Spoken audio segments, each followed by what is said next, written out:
From the dawn of time, people have always wanted power. We see it, hear about it. Our artists sing songs about it.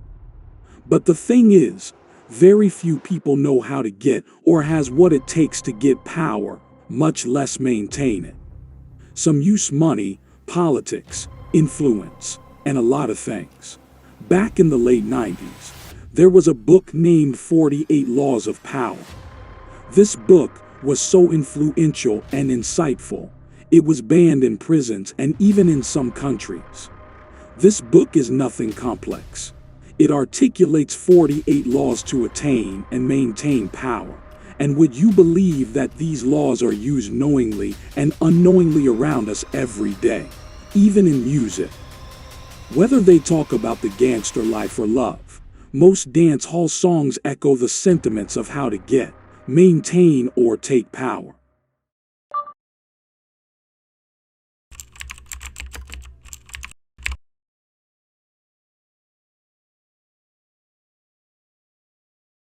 Law 1.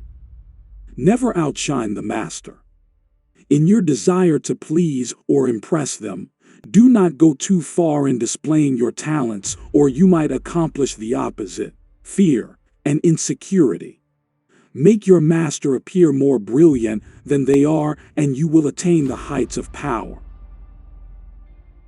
A theme that is said a million times in this book is that power is silent and behind the scenes. People think that the most influential or seen individuals have power. Often those behind the scenes are pulling the strings of everyone in the front. When we say masters, we mean people that have considerable power over you. This could be a manager, mentor, king, parent, or even a friend.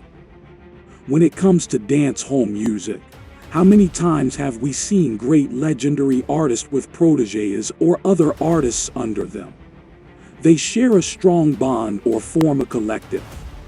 Then as soon as the artist under them begins to shine and gain notoriety, they are at war. Distracts, squabbles, and even physical altercations are just a part of the cycle of hate artists and their former leaders go through when this law is broken. Examples such as Bounty Killer and The Alliance, where Vybz Kartel viciously threw insults back and forth with his former mentor Bounty Killer, and later fueling the biggest dance hall rivalry in history with his beef with Movado. When Vybz Kartel began to gain notoriety in dancehall, before his ascension to legend status, problems began to appear between he and the members of the Alliance collective. Regardless of what may have caused the conflict, the time of the split and his gain in fame both happened at the same time. A common thing seen in dancehall groups and friend circles. In more recent times we have more examples of this with Popcaan and Quada, Massacre and Conscience, and there are even rumors of a possible split between Squash and Chronic Law. All of the above have three things in common. The bigger artist promotes the upcoming artist.